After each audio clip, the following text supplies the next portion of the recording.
अनि आज चाहिँ नि अलि अटम कलरको फुलहरू चुज गरेको छ रेड त्यो ओपन गरेर लगाइदिन्छु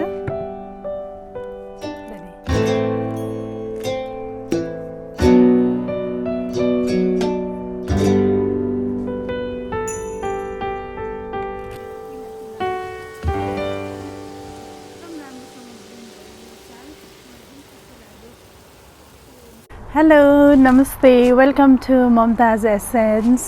यहाँहरू सबैलाई मेरो च्यानलमा स्वागत छ आज चाहिँ नि म अलिकति अब समर त गइहाल्यो अनि अटम सुरु हुन लागेको छ अनि अब अटम लाग्दाखेरि चाहिँ नि हामीले हाम्रो गार्डनमा के लाउन सकिन्छ अनि अब विन्टरको लागि कसरी तयार हुने भन्ने थोरै मेरो प्लानिङहरू लिएर आएको छु अनि साथै यो फल सिजनको लागि चाहिँ नि थोरै फुलहरू पनि लगाउँदैछ अनि यो साल भन्नुपर्दा चाहिँ एकदम राम्रो भयो मेरो गार्डनमा सरी यहाँनिर तल मेरो घरदेखि तल चाहिँ नि बाटो छ अनि अहिले चाहिँ नि बाइक कुदिरहेको छ हेर्नुहोस् न मेरो गार्डनमा चाहिँ नि मैले यहाँनिर यो साल निकै पिटोनियाहरू रोपेको थियो स्टिल पिटोनियाहरू छ अब अहिले सेप्टेम्बरको 3rd विक हो अब अक्टोबरसम्म चाहिँ नि रहन्छ होला म यति नै राख्न दिन्छु अनि बिफोर पिटोनियाहरू सक्नुभन्दा अगाडि चाहिँ नि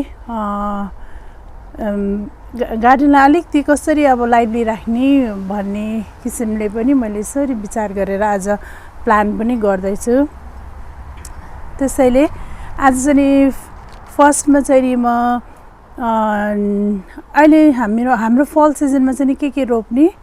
अहिले हुन त खास त्यो सबै प्लान्टहरू आउने फुलहरू फुल्ने चाहिँ नि नेक्स्ट इयर हो तर अहिलेदेखि नै हामीले तयारी गर्नुपर्छ त्यसको लागि तयारी कसरी गर्ने भनेर देखाउँदैछु अनि यहाँनिर एउटा फलको यो अटमको लागि चाहिँ नि एउटा पट तयार हुँदैछ अनि एट द सेम टाइम मैले यस्तै समरको लागि चाहिँ नि पहिला चाहिँ नि यहाँनिर पिटोनिया पर्पल कलरको रोपेको थियो अनि त्यति राम्रो भएन के कारणले हो बुझ्न सकिनँ त्यसैले आज मैले यो अगस्तमा लगाएको बिगिनिङ अफ अगस्तमा लगाएको हो अनि त्यो बेलामा चाहिँ नि मैले कलर चुज गर्दा चाहिँ नि अब अटमलाई पनि सुट हुने खालको कलर चुज गरेको थियो यहाँनिर बर्गेन्डी कलर र येलो कलर अनि एकदम राम्रो भइरहेको छ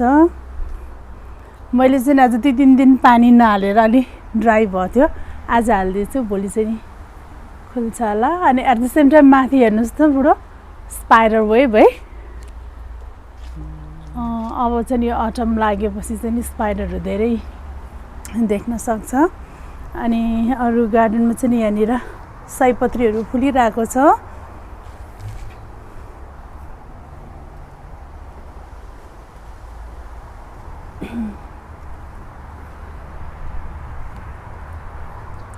अब ढिलो नगर्दै चाहिँ नि मैले नेक्स्ट इयरको लागि के रोप्ने भनेर यहाँनिर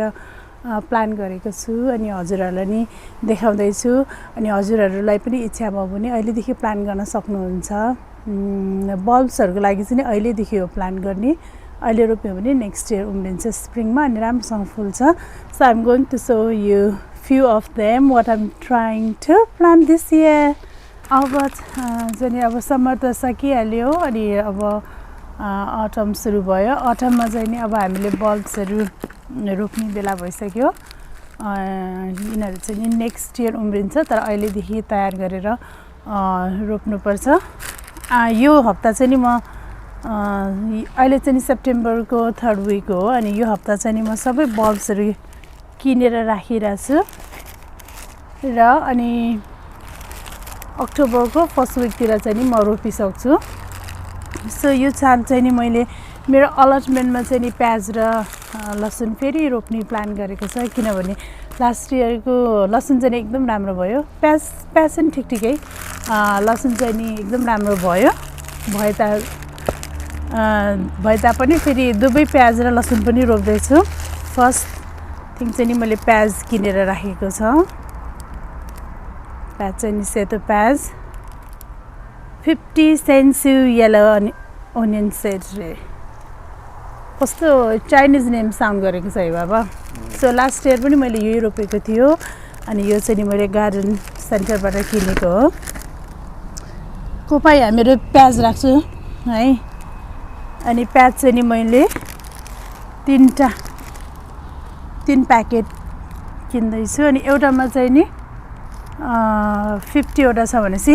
next year I'm going to plant 150 white onions है बाबा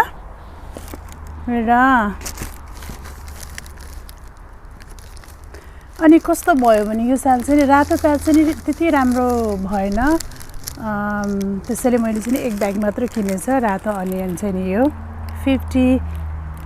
इलेक्ट्रिक अनियन सेट्स रे इलेक्ट्रिक रे यो चाहिँ नि कति राम्रो देखेछ सो चाहिँ नि 50 वटा चाहिँ मैले रातो अनियन रोप्दैछु अनि यदि हजुरहरूले मेरो भिडियोहरू फलो गरिरहनु भएको थियो भने लास्ट स्प्रिङमा चाहिँ नि एकदम मेरो यो क्वीन अफ द नाइट कस्तो राम्रो भएको थियो मैले एउटा पटमा रोपेको थियो त्यो चाहिँ एकदम राम्रो भएको थियो त्यसैले कस्तो राम्रो लागेर कति beautiful look at the colour हेर्नुहोस् न यो कलर कति राम्रो छ एक्ज्याक्टली फुल यसरी फुलेको थियो होइन बाबा जस्तो यो अहिले यहाँनिर यो प्याकेजमा देखाएको छ यस्तै फुल फुलेको थियो अनि so it was so beautiful so next year पनि म यो रिपिट गर्दैछु लास्ट इयरको त्यो पटमा भएको नै आउँछ होला तर I am adding more now है सो आई हेभ बट 1 2 3 4 मैले 4 वटा किन्यो किनभने यो अस्ति मैले झन्डै अब चाहिँ 1 महिना भइसक्यो मैले यो बल्ब किनेको त्यो बेलामा चाहिँ अफरमा थियो बाई 1 गेट 1 फ्री थियो होइन बुढो हामी गार्डन सेन्टर यसरी गएको त अफरमा रहेछ I was so lucky I got it so I have 4 bags of tulips queen of the night I'm looking forward to it next year yeah so फ्लावरको बल्ब्सहरुमा चाहिँ नि मैले यो पाली दुई थरीको मात्र लगाउँदैछु क्वीन अफ द नाइट र यहाँ चाहिँ नि एलियम बोर्डर यहाँ छ मैले चाहिँ नि 3 प्याकेट किनेछु सो इच प्याकेज हेज 10 हैन 10 वटा छ अनि म यो लगाउँदैछु यो मिक्स गरेर ब्याक रोमा चाहिँ नि एलियम र फ्रन्ट रोमा चाहिँ नि क्वीन अफ द नाइट रोप्दैछ अनि त्यहाँदेखि फर्स्ट चाहिँ नि tulip queen of the night फुल्छ त्यसपछि चाहिँ नि यो रेडी हुन्छ सो सबै सिजन झन्डै स्प्रिङ भनेपछि मार्च अप्रिलदेखि जुनसम्म चाहिँ नि कभर गर्छ यो फ्लावरहरूले हैन so I am going to plant this 2 bulbs this अनि यहाँनिर मैले लसुन किनिरहेको छु लसुन लगाउने भनेर अब लसुन चाहिँ यस्तो किनेको छ यो लास्ट इयर चाहिँ मैले लिटलबाट रोपेको थियो लिटलको किनेर रोपेको थियो तर यो साल चाहिँ नि हाम्रो नेपाली एजेन्ट स्टोरमा किनेको यो लसुन यो किन्ने अनि रोप्दा चाहिँ नि यसरी एउटा पोटी गरेर रोप्ने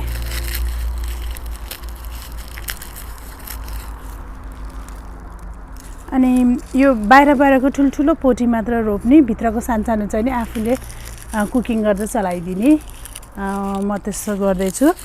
सो आई हेभ झन्डै कति रहेछ 5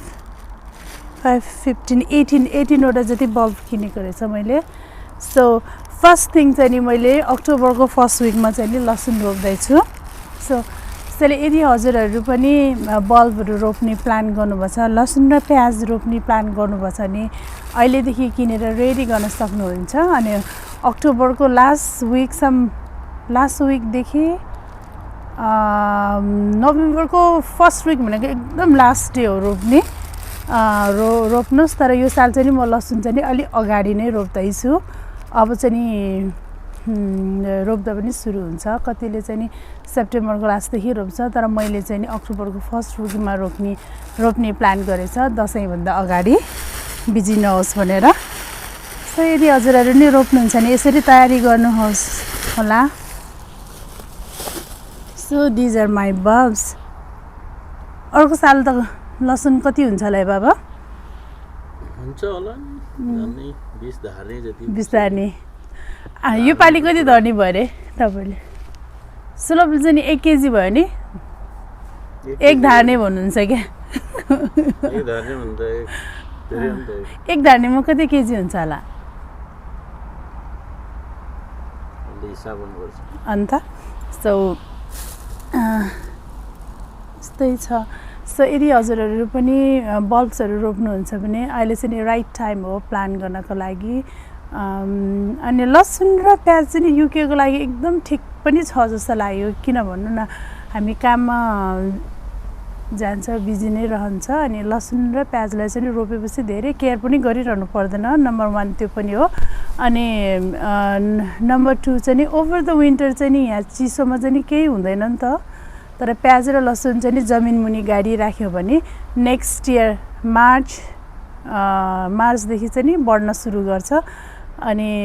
विन्टरभरि पनि केही न केही आफ्नो बारीमा छ भन्ने चाहिँ हाम्रो मनमा हुन्छ सो वी स्टिल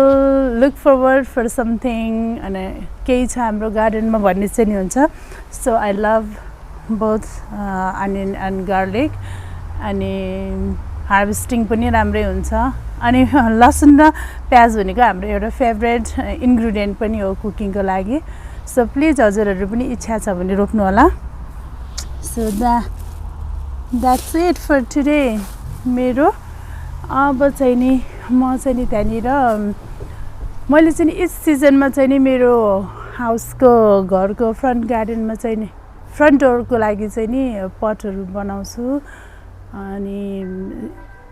समरमा चाहिँ नि मैले एउटा पट बनाएर राखेको थियो अनि अहिले चाहिँ नि त्यो एकदम थाकेर वेड आउट भइसकेको छ अहिले चाहिँ नि अनि अब सिजन पनि एन्ड भयो सो अब यो अटमको लागि एउटा अब पट तयार बनाउनेवाला छु which I am going to so you all चाहिँ नि म आज एट द सेम टाइम चाहिँ नि मेरो बल्ब्सहरू चाहिँ रेडी बनाइराखेको छु अनि अब चाहिँ यो पटमा नयाँ फुल राख्दैछु यो आज रोपेको फुल चाहिँ नि ओभर द क्रिसमस टाइम पनि पछिसम्म पनि रहन्छ त्यसैले हाम्रो घरमा चाहिँ नि विन्टरमा पनि राम्रो देखिरहेको हुन्छ so I am going to change my अगाडिको पट फ्रन्ट डोरको फ्लावर पट चाहिँ नि कस्तो भएछ भने मैले चाहिँ नि यो अब जाडो सिजन आएको हुनाले चाहिँ नि आज पट चाहिँ नि बाक्लो लिएको छ समरको लागि चाहिँ नि मेरो फ्रन्टमा अलरेडी फ्रन्टमा एउटा पट छ त्यो चाहिँ नि अलिक पातलो प्लास्टिकको पट हो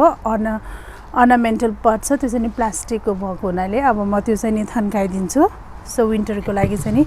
यो अलि बाक्लो अनि प्लान्टहरूलाई पनि न्यानो होस् भनेर यो पट लिएको छ अनि आज चाहिँ नि अलि अटम कलरको फुलहरू मैले चुज गरेको छ रेड अनि यहाँनिर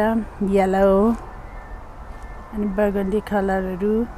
अनि अर्नामेन्टल केल यो चाहिँ नि अब यो सिजनलाई चाहिँ नि सर्भाइभ हुन सजिलो हुन्छ so first I am going to plant this अनि यो प्लान्टको नाम चाहिँ नि सोलानाम यहाँनिर यसरी छ यहाँ विन्टर बेरीहरू जस्तो छ यो अलरेडी फलेर नि पाकिसकेछ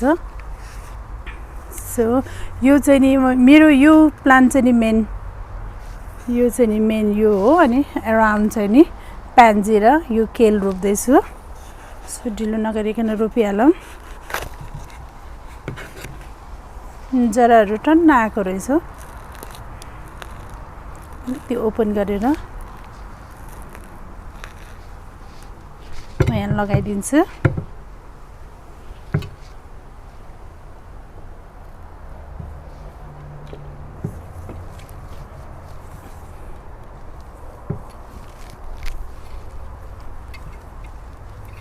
यो भयो अनि यो चाहिँ नि मेरो प्लान्ट यो फ्रन्ट चाहिँ नि मेरो यो हो सो फ्रन्टमा चाहिँ नि मैले अर्नामेन्टल खेल रोप्दैछु लास्ट इयर चाहिँ नि मैले पर्पल कलरको रोपेको थियो तर this year I chose green change गर्न मन लागेर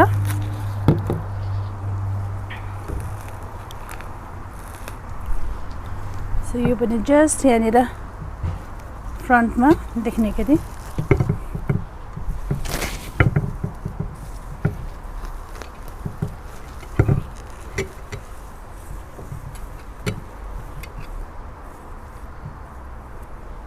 रोप्दैछु अनि अब चाहिँ नि प्यान्जी यहाँनिर मेरो अल टाइम फेभरेट प्यान्जी भन्ने नै हुन्छ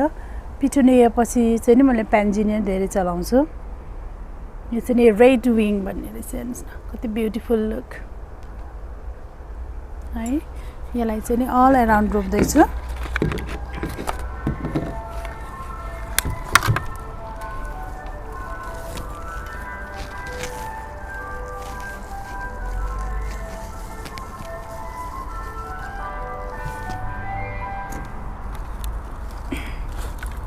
अब यो सबै यहाँनिर प्यान्जीहरू चाहिँ नि प्यान्जी चाहिँ नि 6वटा छ यहाँनिर अनि 6वटामा सबै यहीँ रोपिदिन्छु